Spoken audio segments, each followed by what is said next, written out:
I earned my degree online at Arizona State University. I chose to get my degree at ASU because I knew that I'd get a quality education, they were recognized for excellence, and that I would be prepared for the workforce upon graduating. To be associated with ASU, both as a student and alum, it makes me extremely proud, and having experienced the program, I know now that I'm set up for success. Learn more at asuonline.asu.edu. Welcome to the Deep Dive. Today we're really diving in, embarking on a mission to unpack the incredible launch of Superman 2025, this deep dive. It's basically your shortcut to getting up to speed on its huge box office win, the really positive reviews from critics and audiences alike, and crucially, what this massive success means for the whole future of the DC universe. This film hasn't just shown up. It's really landed with this unprecedented impact. It feels like it's signaling a whole revitalized superhero landscape. So let's kick things off by looking at Superman 2025's just astonishing box office performance. This film, written and directed by James Gunn. You've got David Corenswet as Superman, Rachel Brosnahan as Lois Lane, Nicholas Hoult as Lex Luthor. It officially premiered Friday, July 11th, but those Thursday previews started the day before. And those previews, huge, a massive $22.5 million. That makes it the highest grossing preview day of 2025 so far. Yeah, and it comfortably beats some big ones like Barbie, even Matt Reeves as the Batman. Right. And for James Gunn, personally, it was a new record, way past Guardians 3. Significantly higher than Guardians. And look, it crushed Man of Steel's preview number for a solo Superman film. Yeah, though it didn't quite hit the Batman v Superman number, but still. Still very, very impressive for a reboot like this. Okay, moving into the domestic opening weekend itself, so July 11th, 13th, the film pulls in an estimated, $122 to $123 million. Which makes it the biggest opening weekend for a solo Superman film ever. Unadjusted, of course, but still beating Man of Steel. And the biggest superhero movie opening of 2025 so far. Right. Globally, you're looking at around $217 million total for that opening weekend. That's the domestic, plus about $95 million international. Yeah, a really strong start everywhere. Now, context is important here. The production budget's reported at $225 million, plus, another $150, maybe $200 million for global marketing. So the break-even point is pretty high, somewhere between $500 and $750 million, give or take. But the word is Warner Bros. Execs would be happy with anything over $500 million. They're playing the long game. Exactly. And what's really insightful, I think, is how Superman 2025 didn't just, hit financial targets. It feels like it fundamentally reset the audience's emotional connection with the DC universe. Oh, that's a great way to put it. It's not just a win. It's a huge validation of this whole new DCU foundation they're building. And it kept going, right? The midweek numbers. Yeah, looking at Monday, July 14th, the domestic take was estimated around $16 to $18 million. That shows really healthy audience retention. People aren't just rushing out opening weekend, they're going during the week. Suggests good word of mouth. Absolutely. Which is why current projections now have the domestic total looking comfortably over $350 million, maybe even hitting $400 million. Wow. And worldwide, that could push it towards $600 and maybe even $700 million. That's definitely hitting those satisfaction markers for Warner Bros. For sure. And for you, the viewer, this kind of financial success, this stability, it signals that the DCU isn't just, finding its feet again. It's actually building real momentum. It means you can probably count on more high-quality, interconnected stories that you'll actually want to follow. And a small thing, maybe, but the runtime helped too. 129 minutes. Just over 2 hours. Pretty brisk for a modern blockbuster. Yeah. Allows for more screenings per day, helps keep those weekday numbers strong. Okay. But those amazing box office numbers, they're only half the picture, right? Right. What really seems to be driving this, and maybe what's even more vital for the DCU's future, is the reception. It's been overwhelmingly positive from critics and audiences. That's the key combo. On Rotten Tomatoes, you've got an 82% certified fresh score. That's from over 300 critics, so a pretty wide sample. Solid critical score, definitely. But the audience score, the popcorn meter, it's even higher. I'm hovering around 95, 96%. Wow. From over 10,000 verified reviews. That's exceptional enthusiasm from the public. And that's huge because historically, Superman films haven't always hit that high with audiences on RT. Right. This is the first time a Superman movie broke 90% audience approval there. It even beats Donner's original Superman from '78. Which is saying something. Donner's film is iconic. And these scores aren't just initial hype. They've held really steady past opening weekend. Yeah, and that consistency is so important. You see it reflected elsewhere, too. Metacritic, a generally favorable 68 out of 100 from critics, Okay. and a strong user score there, too, 7.7 out of 10. And Cinema Score, the exit polls. A solid A. That's a fantastic grade. Mhm. It directly points to positive word of mouth, which is crucial for legs at the box office. Absolutely. And then there's post-track surveys, which dig a bit deeper.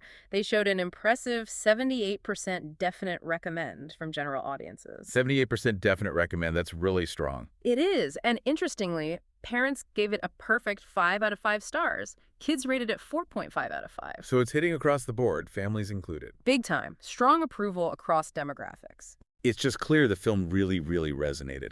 And you have to think a huge part of that is the cast. Oh, definitely. David Cornswet's performance as Clark Kent and Superman, Yeah. just widely praised. He seems to perfectly capture that classic idealism, that earnestness, but with a fresh, modern feel. Mm-hmm. He embodies both sides so well. And yeah, the physical transformation didn't hurt either. Ah, no kidding.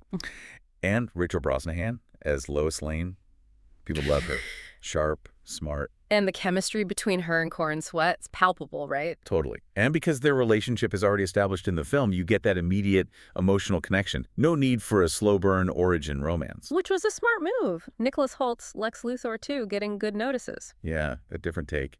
Intellectual menace, nuanced. Avoids caricature, which is good. Yeah. And the supporting cast, all those other heroes. Hawk Girl, Mr. Terrific, Metamorpho, Guy Gardner. Right. They bring the wider DC universe to life, but without, hijacking the main Superman story. It feels balanced.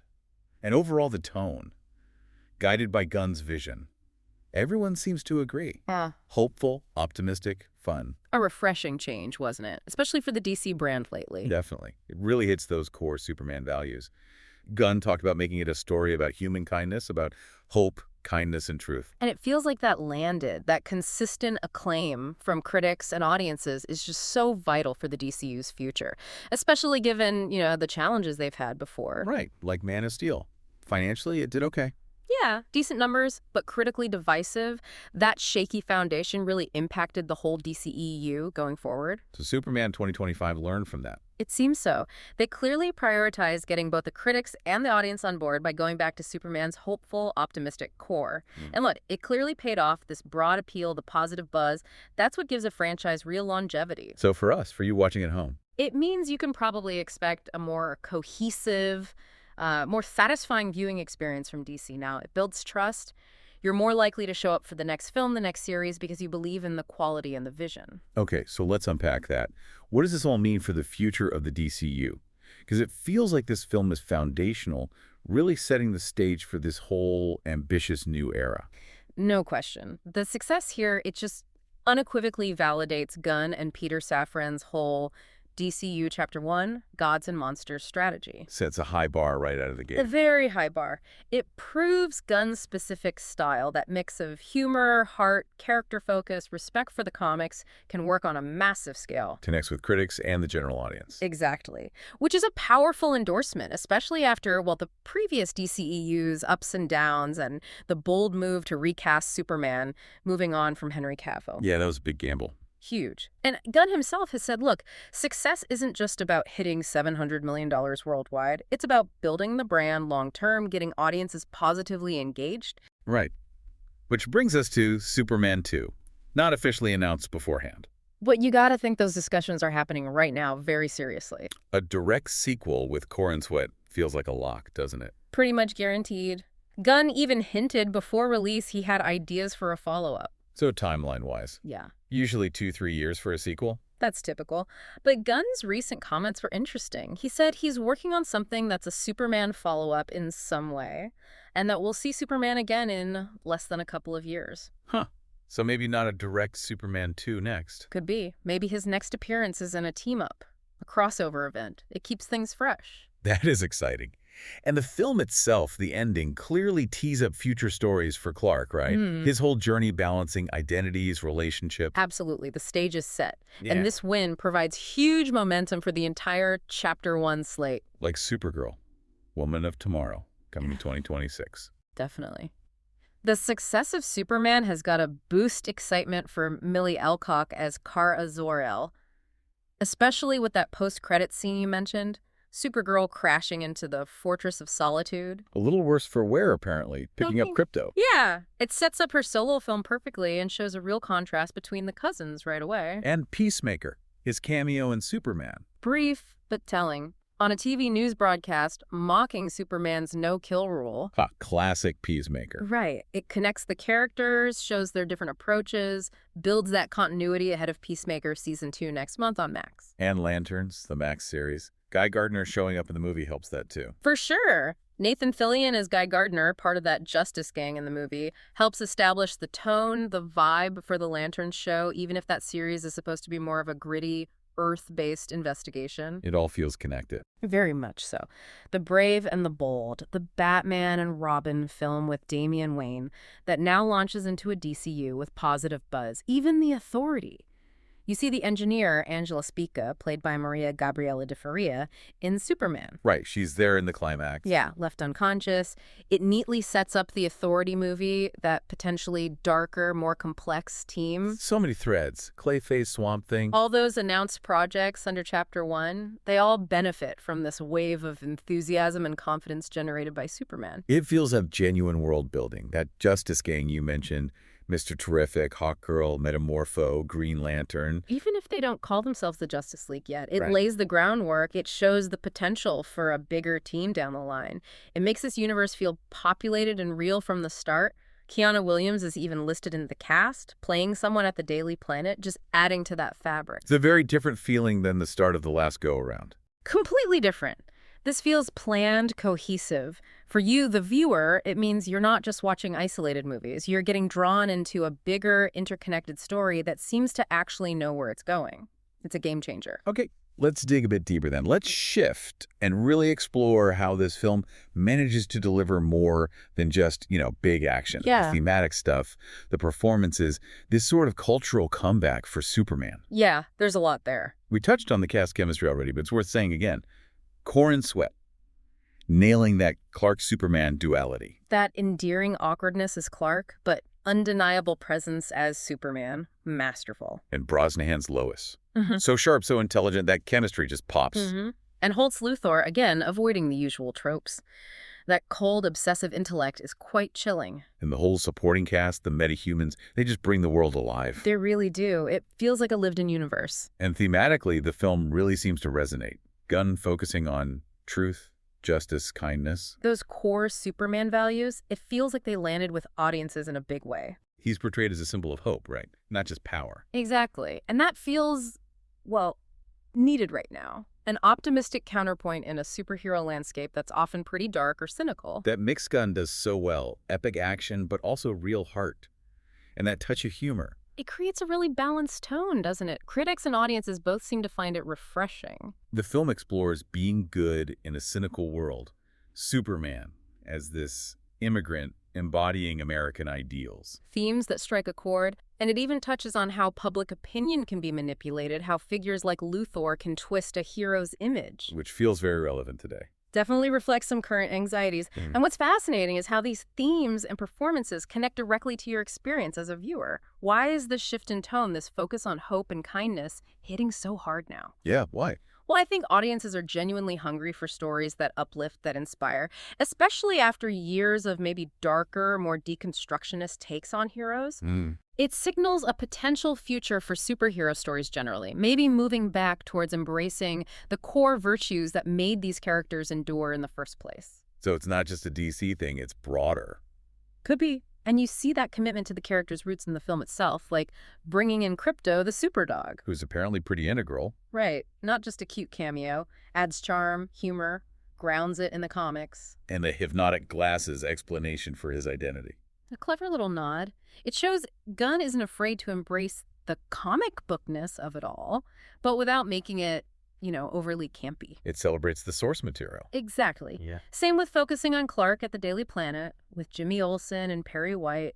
It highlights journalism, truth, themes Gunn cares about. So for you watching, it allows for a deeper connection. I think so. It makes Superman's journey, his values, feel relevant personally. It reminds you that great stories need more than just spectacle. They need themes and characters that resonate on a human level. It really is something, isn't it? For years, people asked if Superman was still relevant, if his goodness was, like, old-fashioned in our cynical world. That was the narrative, yeah. But Superman, 2025, just powerfully shut that down. It proved audiences do still crave earnest heroism. They leaned into the optimism, the morality. And it worked. Big time. The message of kindness, of humanity, it clearly resonated deeply. It's a positive counterstory. And think about the timing. Superhero fatigue has been this buzzword. Mm. But this film proves that if you have quality, a clear vision, a compelling story executed well, people will show up in massive numbers. It absolutely sets a new benchmark. Quality trumps fatigue. And for David Corenswet, wow, he's the new Superman now for a whole generation. No doubt. His debut was so strong, he's firmly established as the face of this revitalized DCU. He could be embodying this character for years, defining Superman for a new era, like Christopher Reeve did back in '78. That's the potential, absolutely. So, okay, let's wrap this up. The core takeaway from this deep dive seems clear.